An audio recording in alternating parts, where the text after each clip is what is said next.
Hi, beautiful people. Hello, guys. Welcome to She Speaks Sacred, where her voice becomes a sacred right. She Speaks. We listen. Spirit moves. I'm Wambui Mukunda. And I am Zanele. Today, we want to talk about merging modern day society with our African traditions. You know, we always say that you cannot modernize culture, you cannot modernize traditions. But we are living in a society where things have been so modernized, even the houses we live in, very modern from what we were used to. The clothes we are wearing, very modern to what, as much as we are wearing our traditional Swati clothes, but what we wear on a daily basis, it's so modern that, you know, you can't go back to wearing the skin in nowadays, yeah? So I want to know how best we can merge the two, because we are living in a world where even raising a child, what we used to say, a child is raised by a village, it is no longer something that is acceptable for most places. The situations, the places where we live in, they don't allow us to raise our children as a village. High walls, you know, when I came to Kenya, I found buildings with high walls, you know, people are closing themselves in, people are minding their businesses. And to me, it hit me so hard because I was used to being raised by a village, by a community. And to see people minding their businesses as if they are white people abroad, it was so shocking to me, because I was wondering now, how does this estate raise these children to be good children? Because if I'm closing myself in my home, there's no way I'll know what the other kids are doing out there. I'm just minding my own business. But I've come to realize also, as much as we would love to be raising children as a village, there are circumstances that do not allow us to. For example, the crime rate that is out there, you would want to help somebody's child, but they might pin some crime on you just because you were seen with that child. So it's so difficult. And looking at it, how do you think we could best, you know, do this? Because I still feel like we do need to go back to our traditions, but the situations that we find ourselves in modern day society, it is so difficult to go back, really. Yeah, I think we need to go back to where it was more on community based, especially when it came to disciplining kids. Because by the time you find a child doing wrong, you would be able to maybe pinch or correct the mistake that has been done immediately. Exactly. So the child knew going forward, I'm not supposed to be doing this. But nowadays, I find someone's child doing wrong, I leave them alone. That's none of my business. That's none of my concern. And I want to give a scenario that happened recently with one of our neighbors. Welcome to Village Life Gossip. 101. 101. Yeah, so recently there was a child who beat up another neighbor's child very badly, very, very badly, to the point where it was kind of almost a medical case. The child needed to be rushed to the hospital. Kids? Yes, these are kids fighting, but that one is more aggressive.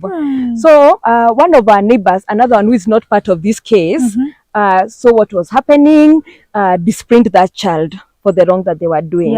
Tell me why the child rushed to the mother. The mother came rushing to the neighbor who disciplined the child, telling them you shouldn't have done that in front of the child, first of all, in front of the child, not considering the mistake that child had done. So you find this scenario, that's why we have so many criminals and criminal activities happening, just because we abandoned our way of disciplining children. It didn't have even to be physical. There were other things that were being done where the child knew, if I did this in front of anybody, in front of anybody, I would become an outcast in that society. And because of that community, you needed to belong to a community, to a clan. So there was no much scenarios where people, there were so many discipline cases. And if they were, the community took it over. And I feel like right now, also the kids nowadays are very sensitive, because we find scenarios where if a child is, let's say, disciplined in school, they faint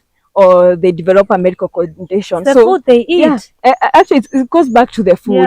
So it also becomes, at what point tricky. Tricky. At what point do we have a balance of disciplining the child and correcting them and not harming them at the same time? Because that is becoming scenarios where we have schools being sued because of such scenarios. Child died while being disciplined. Yes, and we also have other scenarios where kids are suing schools.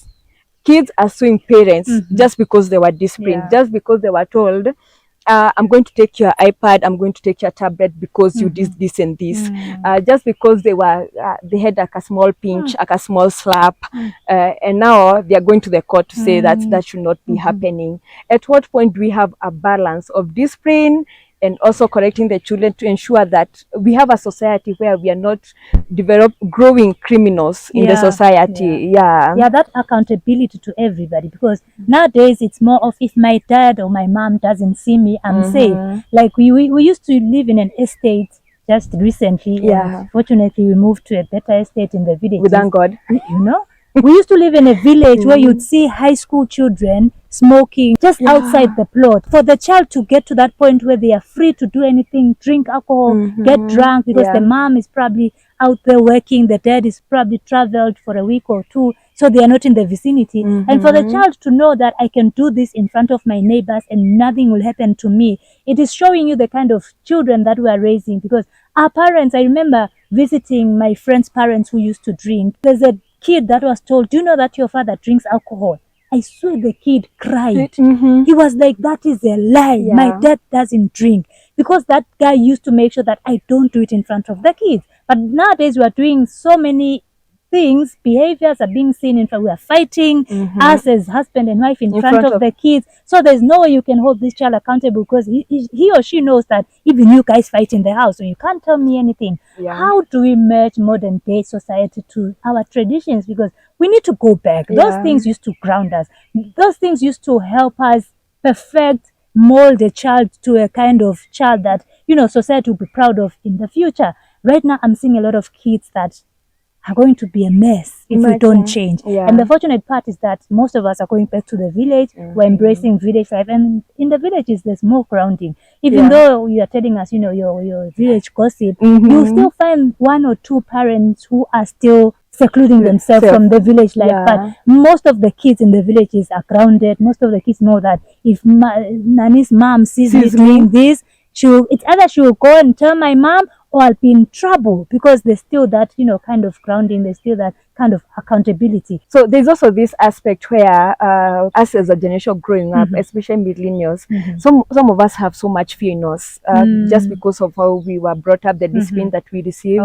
So we also need to establish a place where we are giving the children their freedom to do what they want, but in a structured way. And the discipline that we are giving them, we give them according to that generation that we are raising, Generation Alpha, Beta, Gen Zs, So I think there should be always a balance, because we want this generation also to be free, to be able to express themselves and to be who they are, but also do it in a way that is conducive for everyone. Yeah, let us know what, you know, you think about this topic. How are you merging it? Or do you just mind your own business? Are you the kind of parent who will go for that other parent who will discipline your child for their wrongdoings? It's very unfortunate that we live in estates, villages, where we are now afraid to even correct wrongs, because if you don't correct something the minute it happens, that child will grow into that behavior, and by the time you want to correct it, it will be too late. So let's have a conversation in the comment section down below. Please support us by liking, sharing, commenting, and definitely subscribe. This channel is big. It's bigger than you think. If you are left now, you will regret it. True. See you in the next one. Bye.